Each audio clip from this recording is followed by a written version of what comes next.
Ladies and gentlemen, we present the Navy Lark with our 3 stars, John Pertwee, Leslie Phillips and Stephen Murray.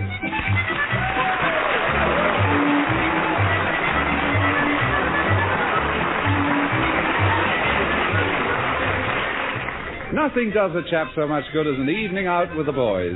It does him even more good if the boys are paying for it.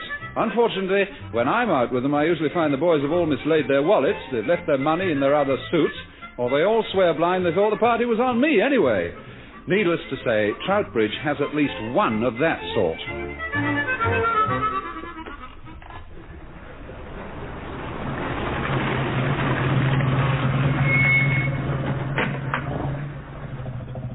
Come on, out we get. We're here. Dockyard gates all changed. Well, how can we get out with you stuck in the doorway, Fatso? Oh, so my ginger in the box seat. My head's going round and so are my feet. Oh, pardon? Well, Hinch, are you going to tip him out of me cab, or am I? No, thanks, don't bother, Ginger. Come on out with that blooming cab. Now then, how much on the clock, my man? 7 and 9pence. Taffy, it's 7 and... Taffy? Taffy, where you going? Well, he always goes when it's time to pay for something. And don't bother to tell me how much it is, I'm skint. You're rotten, that's what you are. You're a rotten pair of rottens who are rotten.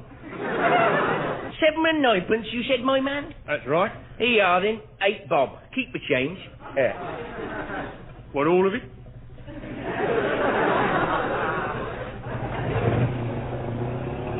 Has he gone? Yeah, and I've paid so you can come out now, miser. I'd have you know that I can be as generous as the next man when I've got it. And I'll have you know, I've never known you to have it since I've known you. Now, there's no need for you two to take the mickey. Well, I'd be only too happy to pay if number one had given me the promotion he promised me when we were in on a bushka. well, I wish he'd hurry up and give it you then. Well, I keep sort of dropping it into the conversation whenever I see him, but all he says is that he's thinking about it. You can't go around spending his thinks. Yeah, that's true. But here, Taffy, why don't you see number one about it on request men and defaulters tomorrow? Just what I am going to do. Good, I'll be there to keep you company. I'm on defaulters again. I'm taking the can back for the chief, as usual. Number one inspected the stores this morning and we were 3 blankets short. Is that all? No, but that's all he spotted. He'll be all right, though. The chief's going to get me off. He promised. He said if I told them I'd lost the blankets, he'd get me off. Oh, there's one born every minute. Oh, I'm glad I'm going to be on that parade tomorrow. I want to see your face when you realize you've fallen for it again.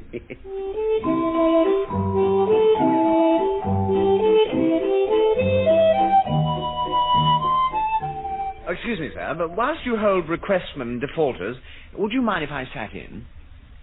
Sat in what, Mr. Phillips? Oh, any old chair that... Oh. Yeah, very funny. I just feel that if a chap's an officer, then a chap should know about these things. I've been reading it all up in this book of Queen's Regulations. I take it somebody else had already borrowed Noddy Rides again. Come in. Requestman and defaulters present, sir. Splendid, so are we. You better wheel the first requestman in, Chief. With due respect, sir, there's only one, and that's Able Seaman Goldstein, sir, about his advancement. Yes, well, in that case, we'd better see the defaulters first. Well, sir, there's only one of those this morning. Johnston, I presume. Yes, that's correct, sir. Are you still proceeding with the charge? Well, I inspected the stores again this morning, as you requested, Chief, and I admit the blankets are all there now, but I think we'll have a word with Fatso first. All right, sir. Right, and Fatso, remember what I told you, and you're in the clear. How I got lumbered for this, I'll never know. I'm not happy. I'm not happy. I'm not. Well, it's just as well. You go in there laughing all over your chops and you'll go straight in the rattle. I probably will anyway. Don't argue. What's your thing? Chop it. What's your thing? Out! Hit it! Hot, hit, hot, hit, hot, hit. Chop it! Oh, cat! Blimey, jolly unnerving, that. What? Oh, seeing all that weight charged straight at you, sir. I never thought he'd pull up in time. Well, neither did I. Neither did I. Remember where you are, Chasen. Just remember that. Remember where you are. Able Seaman Johnston said, charged that he did mislay or remove admiralty property as listed. Blankets woolen, 3 reasons issue. Yes, all right. Just a minute. Now then, Johnson, you'll recall that when I inspected the stores yesterday, the chief proved beyond all shadow of a doubt, as far as he was concerned, and entirely to his own satisfaction, that you must have been in sole charge of these blankets when they disappeared. Yes, I remember that very clearly. I had my mouth open at the time, sir. Yes, I noticed. However, at the chief's request, I inspected stores again this morning, and the blankets are now correct. Oh, well, there we are then, Not so fast, Chief. I also inspected Able Seaman Johnston's bunk this morning, and I found there were none of his blankets to be seen. Hey, Fatso's blankets gone of all the thieving. No wonder I was going to be in the clear. Me bones will be frozen to the cauliflower. No, they won't, Johnson. I have a pretty fair idea of what's been going on, so I intend to dismiss the charge. Oh, thank you, sir. And whilst you're here, Chief, I thought you might care to make a small donation of, say, £3 to the ship's comfort fund. 3 quid.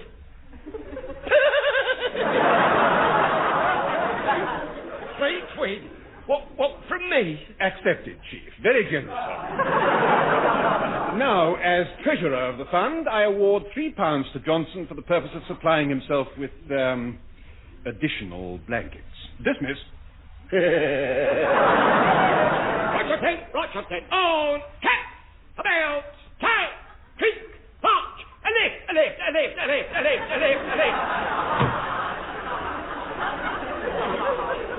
Next. Goldstein, Quay, out, lift, out, and two. Requestman Able Seaman Goldstein, sir. So I see. What is it, Goldstein? Well, sir, I don't want to be difficult. Splendid. Nice to have seen you. Carry on, Chief. Goldstein, about, time, Quay, out. Wait a minute. Yes, sir, if I might interrupt as the prisoner's friend. Prisoner's friend? He's not a prisoner. Yet. Well, as the requestman's mate, then, sir. According to my book here, it definitely states that the rating of the first part, who is not necessarily of the second part, is entitled to state in the first part, hereinafter, referred to as the statement in the second part, which doesn't prohibit the sailor of the first part, or the second hand. The part of a sailor in the third watch could watch the sailor with his first part, who parted with his watch to the sailor of the third, and that is if the defence rests. Yes, just as well. Or the officer of the first part would have booted the officer of the second part smartly in the third part. With due respect, sir, could the requestman of the first part have a word in the second place, sir? Oh, very well. What is it, Goldstein? It's about my advancement, sir. There was a certain sort of gentleman's agreement, sir, when we were on Bushka, that Able Seaman Goldstein was going to be leading Seaman Goldstein. And up to now, Able Seaman Goldstein is still Able Seaman Goldstein. Sir. Now, I've told you before, Goldstein, the matter is under my constant consideration. You have indeed, sir, but I was hoping by now you might have done with considering, sir. Otherwise, starboard lookout may not see certain things that are there, and might see certain things that aren't. Sir. You know, he's got a case, sir. As the sailor of the first part, who's to be the leading seaman of the second part. Yes, he most definitely is entitled to have a third part. Mr. Phillips, I do wish you'd nip along to the library and see if Noddy Rides Again has been returned. The Queen's regulations aren't doing you any good at all. Very well, Goldstein. I'll see Captain Povey about your advancement today. Oh, thank you, sir. I was hoping you would, sir, because if you didn't, I was thinking of being back here again tomorrow, sir. Yeah, that'll do. Leave it to me, and I'll let you know the result in about a week or so.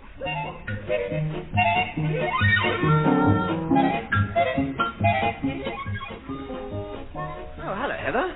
Where are you off to? The signals office. There's a signal coming from Admiralty, which they reckon is urgent, and, well, they haven't got a runner. Oh, well, on your marks, get set, bang. Off you go. Very funny.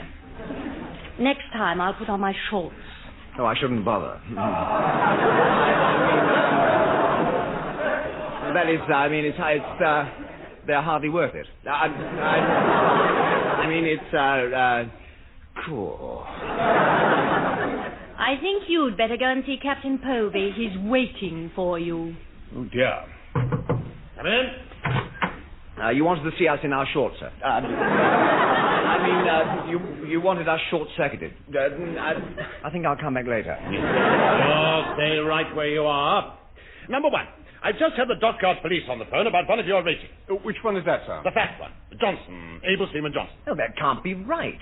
There aren't any dockyard policemen called Able Seaman Johnson. I mean, how could an able seaman be a dockyard? Well,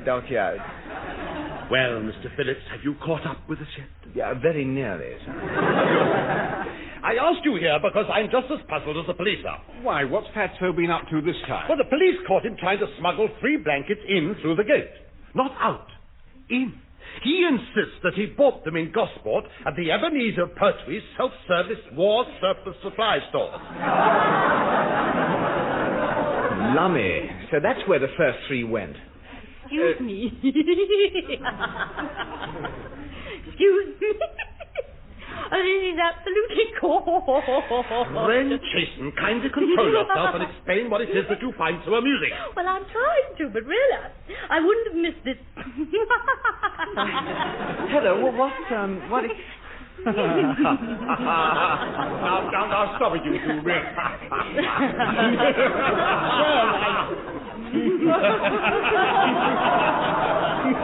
Wren Chasen, number one. Mr. Phillips. What the blazes are you all cackling about? I've no idea. Well, I have. It's this signal about Able Seaman Goldstein's advancement. Goldstein?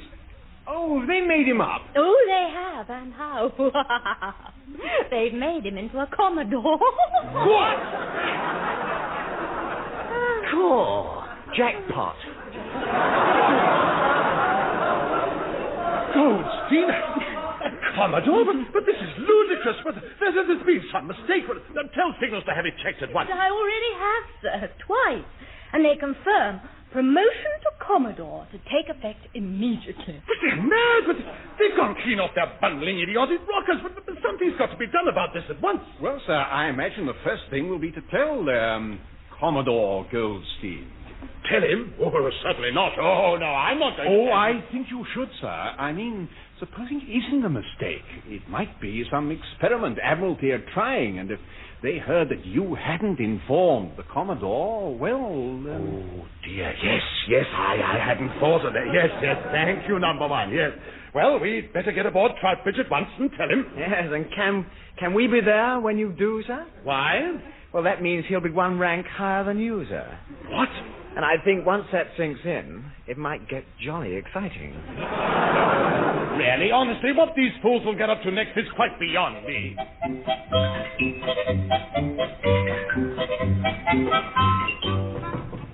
Come in. I've found Able Seaman Goldstein as requested, sir, and he's here. Good man. Ask him to come in, please. Sir. Hi, Goldstein. Walk up there, lads. Hey, how? Hick, how? Hick, hot, hick, No, stop that. Stop that. You can't. You mustn't talk to a... Goldstein. What's wrong? I think Captain Povey feels we might regret any harsh words spoken to Commodore... this gentleman. Aye? Harsh words? But Goldstein's the biggest layabout in the entire Chief! Take my word for it, come out of the rain. But he is, sir. Many's the time I've heard you say it to yourself. I've heard you say that of all the lazy, good-for-nothing... Chief!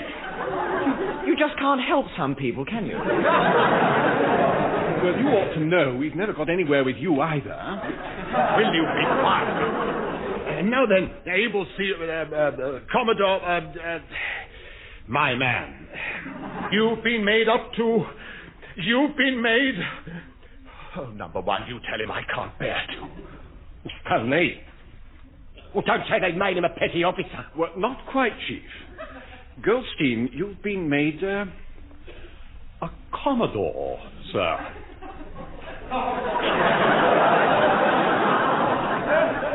Made a Commodore. Made a...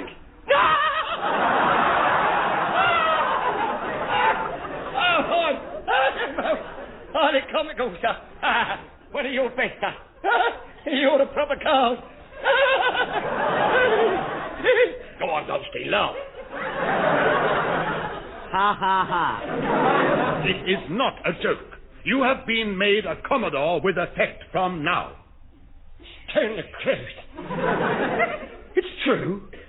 Yes, I wonder what you get for calling a Commodore a lazy layabout. Will you all stop interrupting? Now, obviously this ridiculous promotion is some sort of a mistake. Well, I don't see that at all. Richly deserved, I'd say, and not before time, neither.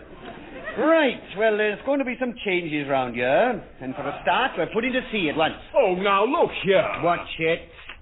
Failing to comply with an order given by a superior officer can get very nasty. I'm not risking them putting a stop to this, so you're going to see before they get the chance. Oh, well, in that case, I'll be getting back to my office. office. No, you won't, Povey. I want my junior officers on board with me.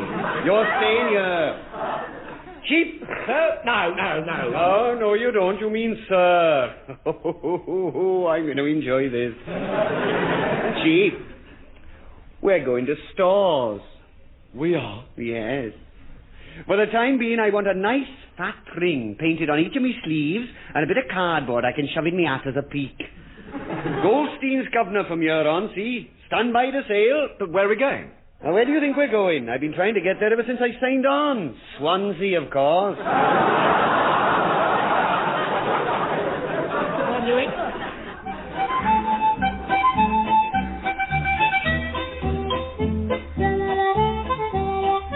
Well, I don't know about you, sir, but I, for one, am sick of doing day trips round Swansea Bay for our Commodore's Aunt Gwyneth, Uncle Di, Evans the Sweet Shop, Williams the Dustcart, and the rest of them. I must admit there seem to have been quite a few. A few? I reckon we must have given rides to every person in his hometown. And half the miners under it.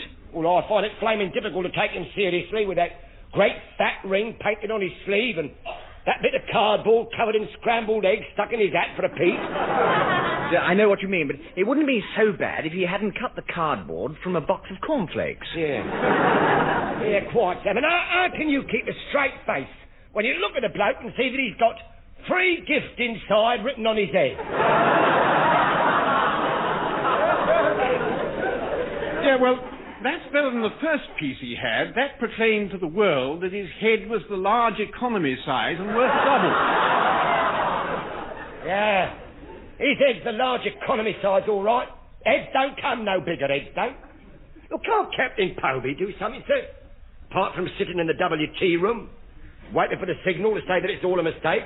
Hardly. Goldstein's the superior officer, Chief. And where is our fine leader of men at the moment? He's taking Aunt Morpeth round the ship, sir, and explaining how the Royal Navy couldn't make a move without Commodore Goldstein, sir.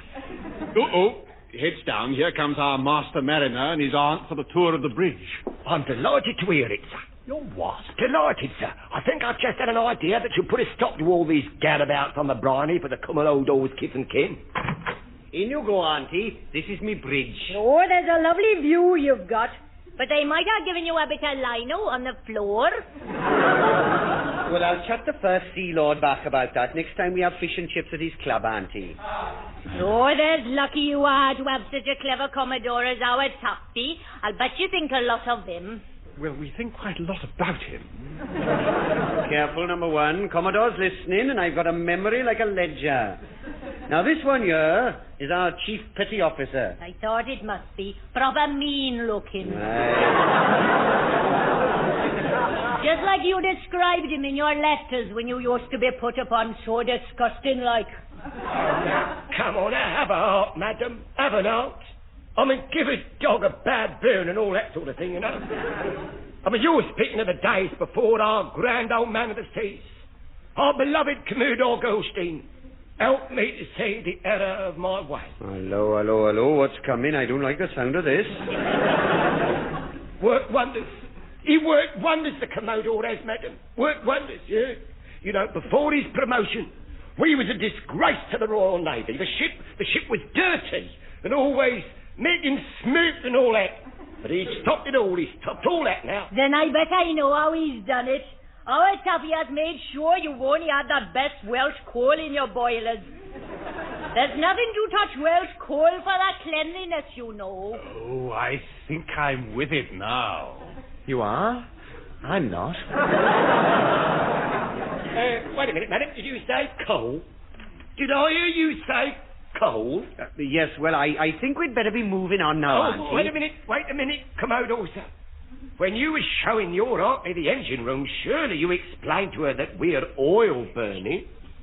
Oil burning? That's right, madam. We burn gallons of the stuff. Jolly economical, too. Taffy Goldstein, how dare you? Oil burning indeed. Well, it's hardly my fault, is it? Oh, yes, it is. You could have chatted the first Sea Lord back about it, couldn't you? And if he wouldn't have you converted back to coal, then you've no right as a Welshman to be lording it on this floating den of wickedness. But, Auntie, A traitor, that's what you are. A traitor to the land of your fathers.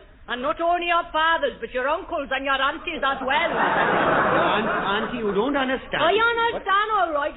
From here onwards, Mr. Commodore, you're going to be classed as an undesirable alien. And if you're smart, you'll use up some of that depraved oil of yours and get this lost ship from the fair land of Wales before the rest of the family hears about your misdemeanor.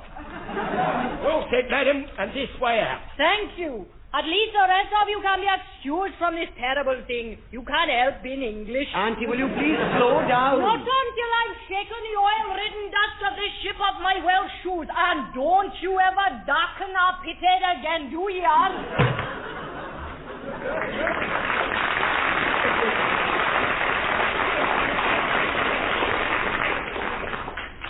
Funny woman. Fancy getting upset just because we burn oil. You know, Pertwee, I don't think you should have mentioned it. She was definitely not.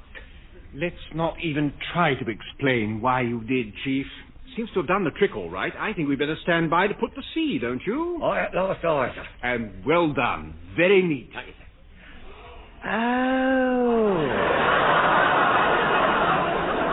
Now I get it. You said it deliberately to get her going. Oh, you're sharp at times, Mr. Phillips. Yeah, but it wasn't only to get her going, but to get us going as well.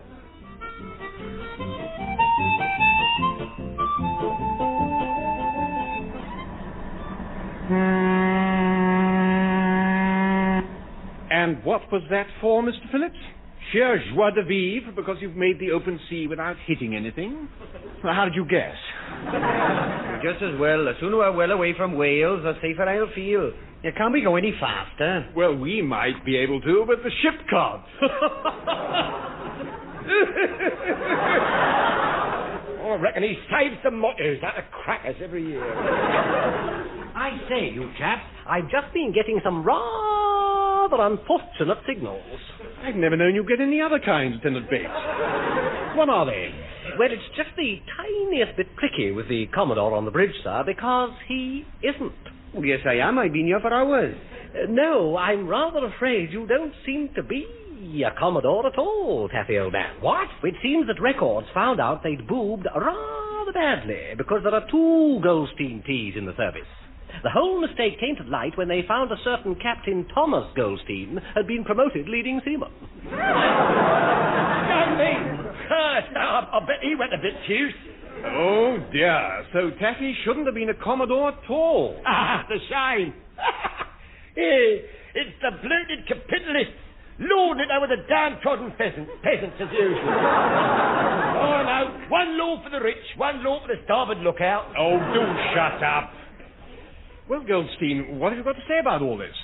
Why do you think I mind, sir? I think I've had enough Commodoring, really. I mean, I've been ostracised by the family. Fatso and Ginger won't speak to me. And let's face it, sir, I don't really fit in up here. Oh, nonsense. No, sir, if you don't mind, I think I'd rather turn it in now. I've had enough. It was nice while it lasted, but I don't want to go on. Very well, Able Seaman Goldstein, we take it you relinquish your command. Aye, aye, sir. Mr. Bates, does Captain Povey know about this yet? No, sir. As you know, he's been sitting right beside me in the WT room, waiting for this signal, but he waited so long, he finally fell asleep. Then perhaps we'd better not bother him till we get back to Portsmouth, then. What a good idea, sir. Otherwise he'll be lording it over this floating den of wickedness all the way back. Blimey, we're aground. Mr. Phillips. Well, it's hardly my fault, sir. I mean, starboard lookout should have told us we were over a dodgy bit. Hey, who is he? Oh, dear, I never thought of that. When I was made up, I forgot to replace myself. We haven't got a starboard lookout. Number 1. I mean, Commodore, what on earth is going on? Are we or are we not aground? Ever so slightly, yes, sir. Splendid. Eh? Pardon? I said splendid. This will put a stop to all this ridiculous promotion nonsense. As senior officer aboard, Commodore, you are directly responsible. Now, let me see. There's hazarding your ship, damaging Admiralty property. I wouldn't go any further. Oh, I most certainly will. I'm going to make a full report. In that case, can we make one out as well? Oh, certainly. Your evidence will be most useful. I doubt whether you really want it, though, Captain Povey, sir. Not wanted? Why ever not? Well, you see, we've had a signal, and the Commodore's promotion was rather a large mistake. Goldstein has resigned. So that makes you senior officer. At the time, we ran aground. Sir. Me? Senior officer at the time. It's a trick. I don't know how you've done it, but it must be. Hazarding the ship? Damaging Admiralty property? Endangering the lives of naval personnel, and Pertwee in particular. This is monstrous. Beg pardon, sir. I know this may not be quite the right time to bring it up, but when you can see your way clear, I'd still like to be a leading seaman. Goldstein, one of these days I'll... Consider it, sir.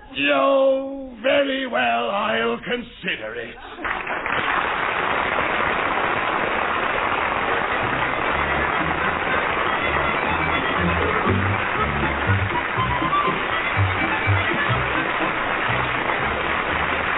And that was John Pertwee, Leslie Phillips and Stephen Murray working their passage in the Navy Lark, written by Lawrie Wyman. John Pertwee was the chief petty officer, Leslie Phillips was the sub-lieutenant, Stephen Murray was the number 1.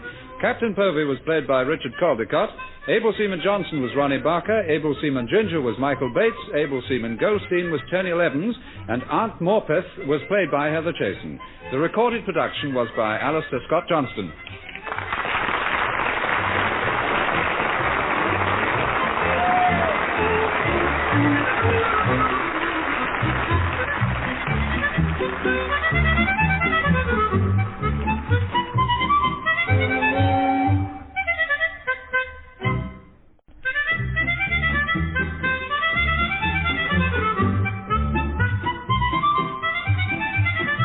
Ladies and gentlemen, we present the Navy Lark with our 3 stars, Leslie Phillips, Stephen Murray and John Pertwee.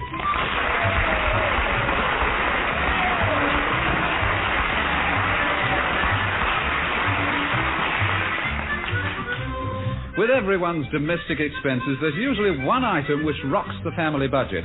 Well, in our household, I reckon it's Mrs. Boyle's hairdos. She reckons it's Robin's Sunday morning pie to wallop.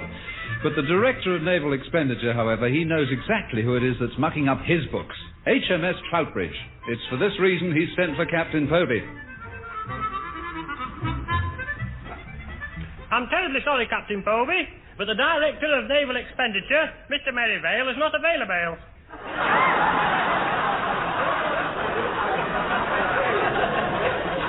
But I have an appointment. Well, he left word that he'd like you to see his personal, private, confidential Under-Secretary. Mr. Merivale hopes you'd be amenable to that, sir. Oh, well, I suppose it's unavailable. I mean unavoidable. This way, sir. Captain Povey from Portsmouth to see you, Mr. Gaylord. Oh, do come in, old chap. Sorry the director isn't here, but he was called away on an urgent matter. You know how these things crop up, don't you? Quite nothing serious, I trust. Oh, good googlies, no. One of the Sea Lords popped in and offered to take him round to the Saucy Sam Peekaboo Club. The what? Come off it, Povey, old man. Do you mean to tell me you haven't seen Saucy Sam's latest review? The 9 o'clock nudes of 1991? No, I most certainly have not. Oh, shame.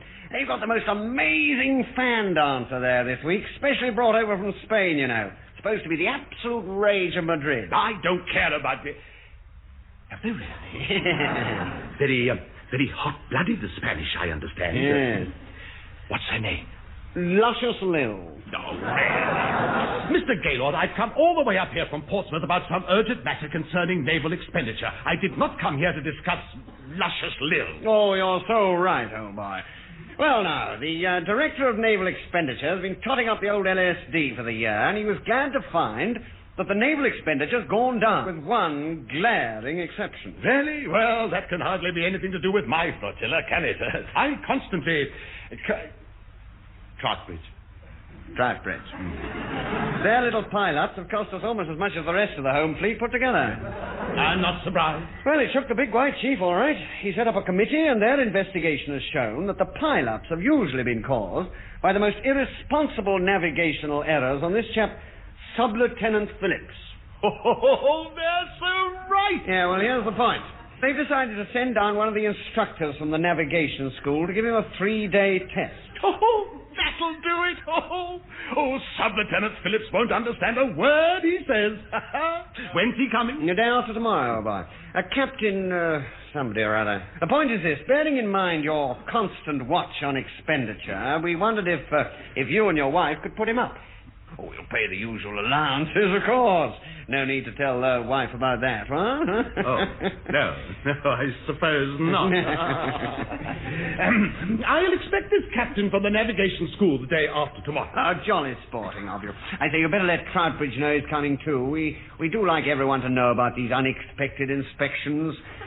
Saves us a fortune in courts-martial, you know. Very well. I hardly think Mr. Phillips can learn enough about navigation in a day to stop his court-martial. I hope he can. I mean, apart from his, there'll be yours, won't there? I suppose...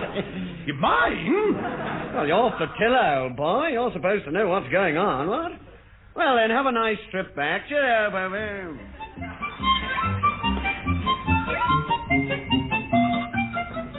It returns after being displaced from its equilibrium position by one direct movement to the north position, instead of executing a number of oscillations. This is known as the deadbeat compass. Does that book help, Mr. Phillips? Well, not really, sir, no. From here on, I shall be known as the deadbeat navigation officer who lost his equilibrium. I've been right through this book, and there's not a word about the old left-hand down a bit anywhere. Surprise. I wonder if I ought to drop the author a line and explain my system to him. Oh, I shouldn't bother. You don't seem to realize how serious this is. I've got a nasty, sneaking suspicion that this chap from the navigation school and I may not see eye to eye. Me to me. No, I mean eye to me. No, to him. Halt! Thank you. Why don't you try the old comrade's approach? Ask him how all the people are that were at the school when you were there. Well, that's rather the snag, sir. You see, I never was there. What? On the day my navigation course started, I caught measles. Then I got whooping cough, and by the time I'd reported back from the sick bay, the course was over. Well, didn't they put you on the next one? No, sir.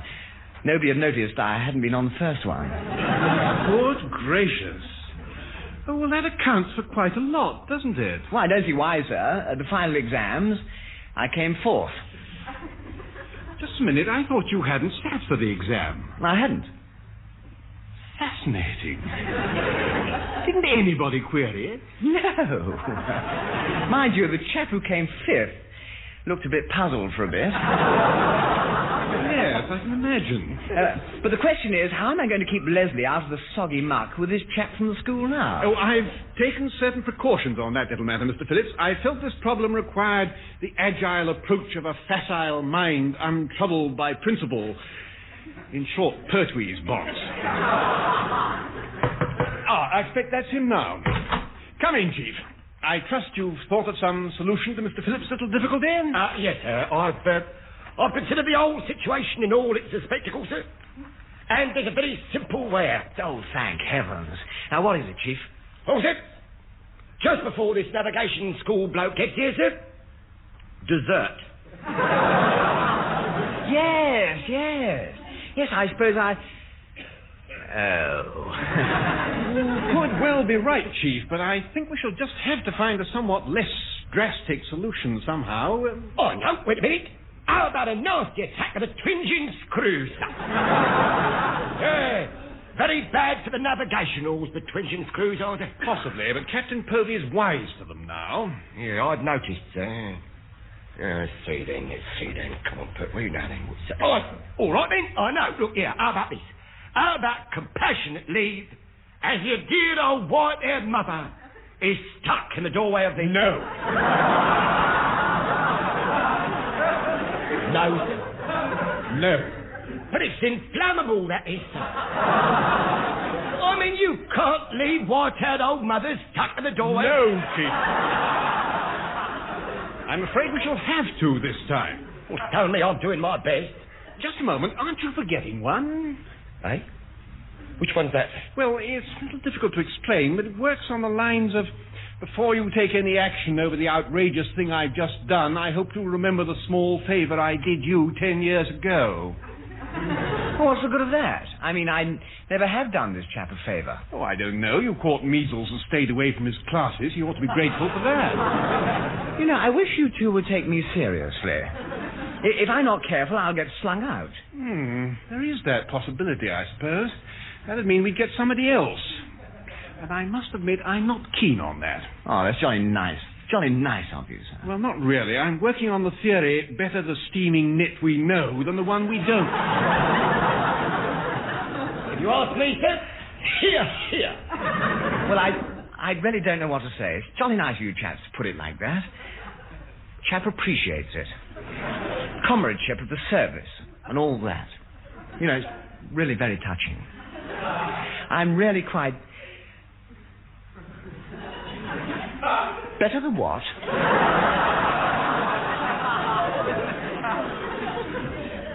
Steaming nit.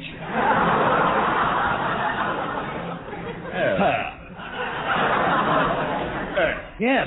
Wait a minute. I've got it. Yes, I saw a film. Once. Yes? Have you? Once, yes. It's easy. All we got to do is to tie him to a railway line, and then, just before the express train comes along, I nip up and release him, you see. Once you save a chap's life, he can hardly... What are you two looking at me like that for? Mr. Phillips, how long is it since you went to the pictures? Look, sir, that one's so old they're not even showing that one on television. No, but they will. Well, all the same, sir, I reckon he's on the right track. Oh, he is. That's the whole point. I mean, there's no sense in tying him to another line if the express train is on... All right, Noddy. I think you'd better leave this to we bigger boys to sort out. Go on, Chief. Well, I wouldn't suggest this normally, sir, but the situation is a bit desperate. So, supposing this captain, whoever he is, should happen to be on the dockside after dark and should accidentally sort of get shoved in. That wouldn't do any good, Chief. They sent another one. Look, I haven't quite finished, sir. I was going to suggest that after he'd landed in the drink, a certain Sub-Lieutenant Phillips might be around to dive in and save him. Oh, blimey, that one creaks a bit, doesn't it? Not so much as tying him to a railway line, sir. It's me best offer. I don't like it, but I can't think of anything better. I wonder how you like staying at the Povey's house for 3 days. Cool.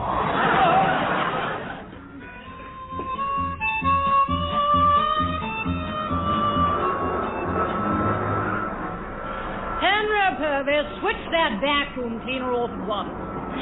I'm only doing out the spare room as you said, my love. No, you're not.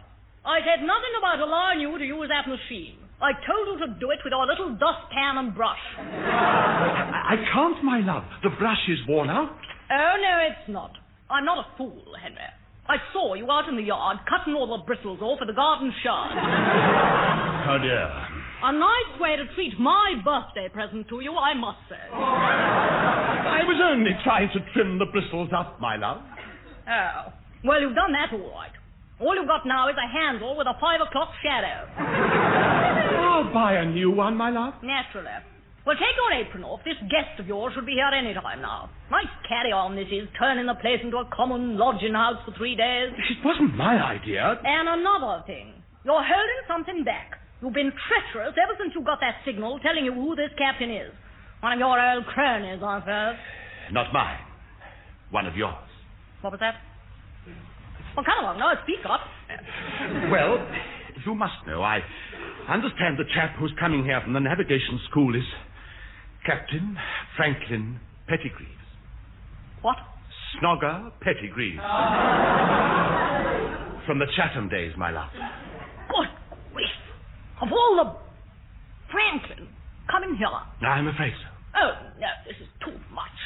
The man I might have married coming here to show me what a fool I was to turn him down. I wish you hadn't, too. That will do. And if we have any more of this nasty show of temper, there'll be no passion fruit for you next Christmas.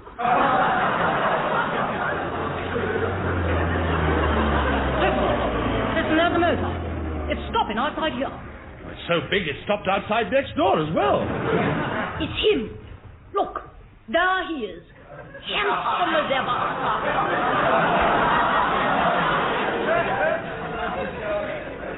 So distinguished, with that hair graying of the temples, and that slow, purposeful walk. If you ask me, he just looks something old. I didn't ask you. Quick, Henry, off with your apron and answer the door. Yes, very well, my love. No, I must tidy up a bit. Oh, good morning, my man. Here is my card. The lady of the house is expecting me. I beg your pardon? Good gracious, it's Curly Povey.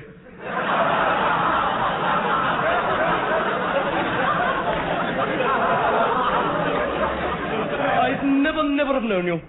Tell me, how is the delectable Ramona? Oh, she's fighting fit.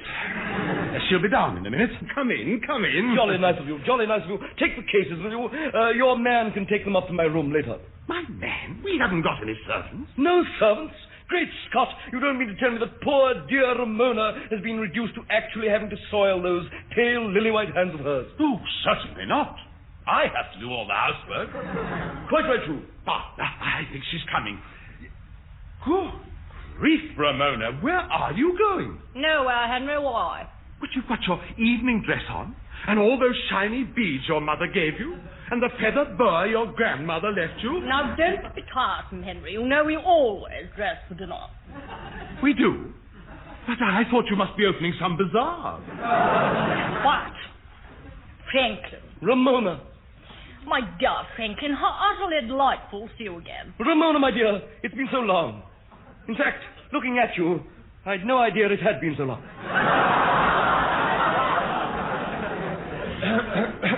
You've done so well, Franklin, dear, and you look so distinguished. And you're as enchanting as ever, Ramona. Henry Povey, do you have to keep coughing and spluttering all over the place? Now, else you go to the kitchen and have some of that delicious medicine I brought you. Oh, no, my love, not that stuff. I shan't be able to go to the office. Besides, I haven't got a cold. I was just wondering if Franklin would like a drink. I'll just have a spot of brandy, Cully. Brandy? We've only got fizzy orange. What? Oh, yes. Henry, get your coat and get on to the local pub. A hostelry.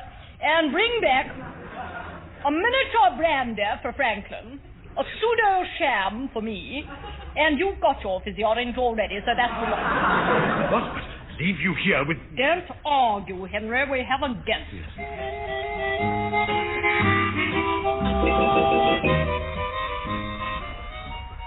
Landlord! Here! My news! All right, over here if you please. Of course, strike the light. Oi! Beer basher! Now then, look here. It may be Sydney's night off, but his last words before he left were no credit for CPO Pertwee. Good night. Perhaps we'd do better if I tried, Chief. My credit slate is a little less monumental than yours. Yes, Mr. Muddy, same again? I think so. You know, I still think my idea about tying this chap to the railway line would be a lot simpler. There's a train at 11:20. Forget it, Mr. Phillips. Look, it's no go, sir. I mean, supposing we let you tie him to the railway line. You'll probably find that when you went to rescue him in the nick of time, you tied a double granny and you couldn't untie him. Oh, nasty. Now, I hate to say it, but the accidental shove in the dock still seems to be the best idea up to now. If only we could find some way of getting him down there after dark. I suppose he'll be up at old Thundergut's place by now. Yes, indeed. Oh, Lummies, old Captain Povey. Yes, we thought you were tied to a railway line. I mean, navigating a train. Good evening, Captain Povey, sir. We don't often see you in here. Mrs. Povey away again? Unfortunately, no. Well, that is... Well... Gentlemen, I need your help. I'm being usurped.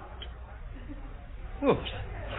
Well, now, I don't know whether to congratulate you or offer my deepest sympathy. Why not? I don't know what a usurp is. Well, what's happened, sir? It's this chap from the navigation school, Captain Franklin Pettigrew. And as you know, he's staying at my place, but unfortunately, he also happens to be an old acquaintance of my wife's. I am definitely being usurped. Oh, I do wish I knew what a usurp was. They advertise them on the telly, Chief. Yeah? Do you usurp or some other well-known washing powder?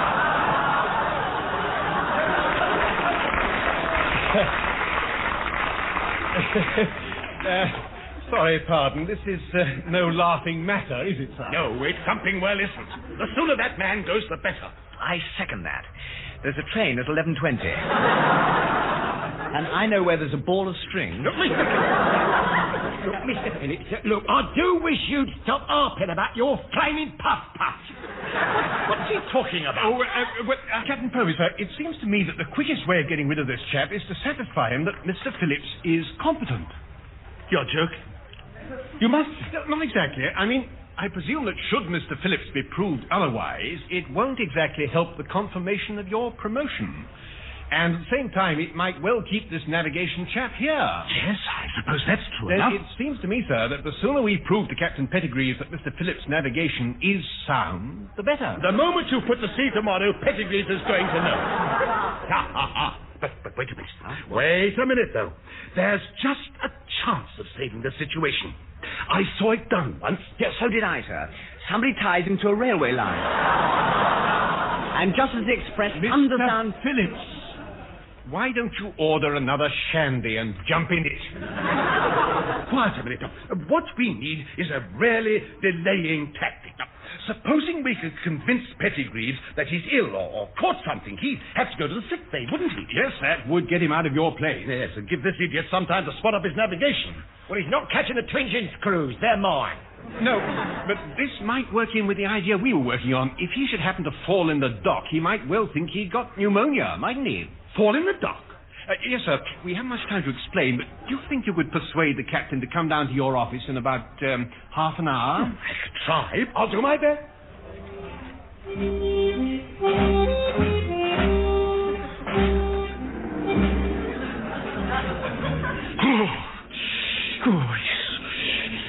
It's cold. hope old Thunderguts can think of some way of getting this chap down here. Yes, so do I, sir. Pertwee's queues are like ice cubes. You're worried about the cold, huh? What about me? Well, it's no worse for you than it is for me. Here. Mr. Phillips, sir. I know you're supposed to dive in and rescue our unwanted guests, sir. But that simply won't do. What won't, Chief? Well, shine your torch on him, sir. Go on, shine your torch. There you are. I thought so. He's put his bathing costume on. What? Well, oh, very lovely Parisiani, I'm sure, sir. No, put that light out. No, go on. No, please, put that light out. Now, Chief, no peeping. No, go away. Shoo. Mr. Phillips, hadn't it occurred to you that to dive in to rescue him in a swimming costume might look just the tiniest bit obvious? Well, there's no sense in getting my uniform soaked, just... Oh.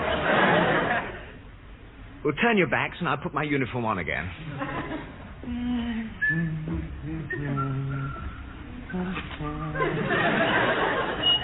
Well, hurry up, sir, for Drake's sake. Wait a minute, I think I can hear someone coming. You're right. Who's going to shove Captain Pettigrew's in? Well, I think I'd better, sir. Shh. Hurry up, Mr. Bradley. I'm nearly ready, sir, but I can't understand it. The peak of my cap seems to have fallen off. I can't see it anywhere. I'm not surprised, sir. It's round the back of your neck. You've got the flaming thing on back to front, sir. What? Oh, lummy, so I have. Honestly, I'm more than stupid. Phillips, will you shut up? What? Someone's coming. Oh, sorry, pardon. Well, I'm sure you'll think the walk was worthwhile, Pettigrew. They came out jolly well. Well, I still don't see why they couldn't have waited until the morning. Fancy getting a chap to come down to your office at this time to look at old snaps. Right, Chief. Now. Right, sir. Leave it to me. Oh, show me the white sky. I'm sorry that I wanted to go to bed. I little drink about an hour ago. I say, look out, man. Look out. Outside. I'm sorry, pardon. I'm sorry, I'm shocked. I'm sorry. Right. Dive in, Mr. Phillips. Coming. Help. I'm here, sir. Ready? Oh, good man. Ready for what? To shout. Come on, sir. Both together. Help! Help! Oh, help! What's the matter? Got cramp? No, help! I just remembered. I can't swim. Help! Help! Can you manage the pool, or can I help? Povey, what the devil are you doing in the water? I had no choice. The idiot that pushed you in pushed me in as well. Help! I've been down twice already.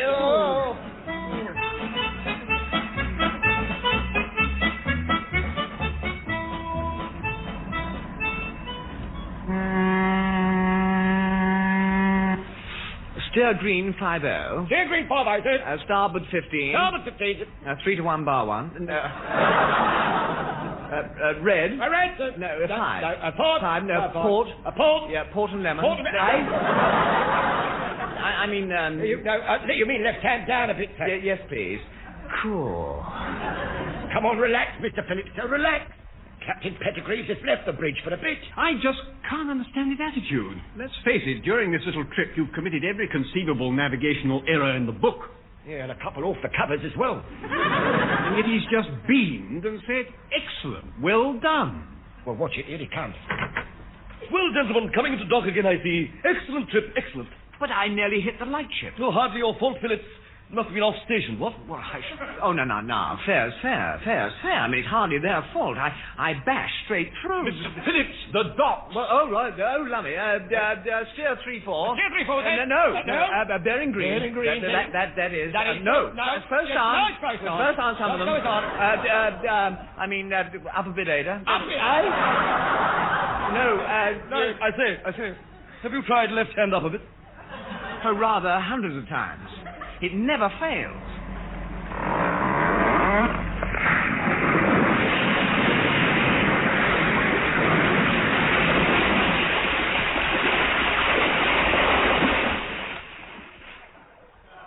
Except that time. Well, Mr. Phillips, sir, on behalf of the lower deck, may I say how much we've enjoyed knowing you. And I'm sure that you'll settle down in civilian life once you... Oh, no. Hold your horses, Captain. You're not suggesting this navigation officer was to blame for that mishap, are you? Unavoidable little bump due to exceptionally high swell, I'd say. But the sea's as calm as a mill pond. No, it isn't. In fact, for the first time aboard, I think the swell's so bad I don't feel too well. Well, I haven't felt too well all morning. Well, let's settle then. Must leave you. Got to get back to London now. Back to London, sir? Well, I thought this was to be a 3-day test. Yes, it was, but one day we'll have to do. I think you'll find my report very satisfactory. Good gracious. I mean, well, that is... Captain Pettigrew, before you go, I just got to know the answer. Why are you so satisfied with the nit-we-knows navigation? Well, frankly, gentlemen, I would have passed him if he'd beached her halfway up the Portsmouth Road. I don't like this. You may not know it, of course, but I was pushed into the dock last night by a certain chief petty officer. I knew I wasn't going to like it. Well, I'd had about enough of a certain lady by then. But when I got pushed in, so did Captain Povey. Yeah, we heard something about that, sir. I'll bet you did. The point is that Pertwee immediately claimed he'd caught pneumonia and insisted on going into sickbay. Lummy. And if you think I'm going to stay in that house for 2 more days when that ghastly woman is on her Todd, you're playing cuckoo. I'm going back to Admiralty where it's safe. I do like it. Oh, I see, sir. Very wise of you. I suppose you wouldn't care for a noggin in the wardroom before you go? No, I wouldn't dare. I want to get on that train before she finds I've gone. There's one about 12:30. And if I get that, I might just be in time for the matinee at Saucy Sam's Peekaboo Club. Luscious Lil's last week before she returned to her native Madrid, you know. Cheerio. Cheerio, sir. Here, give our love to Luscious Lil, sir. If you go round after, don't bother with the old I, senorita stuff. I remember her when she was working at the laundrette in Balham. Back to the old left hand, down a beat, sir. Up to the top and down again. Mind the bonnet. Keep off the ground. Pump, pump. We're coming through. That's the way we like it, sir. That's the way.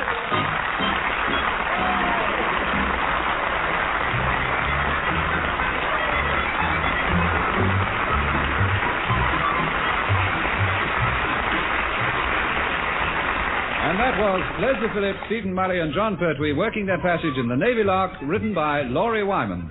Leslie Phillips was the sub-lieutenant, Stephen Murray was the number 1, John Pertwee was the chief petty officer, Captain Povey was played by Richard Caldicote, Mrs. Povey was Heather Chasen, Captain Franklin Pettigrew was Ronnie Barker, Percy the barman was Michael Bates, and Mr. Gaylord was Teniel Evans. The recorded production was by Alastair Scott Johnston.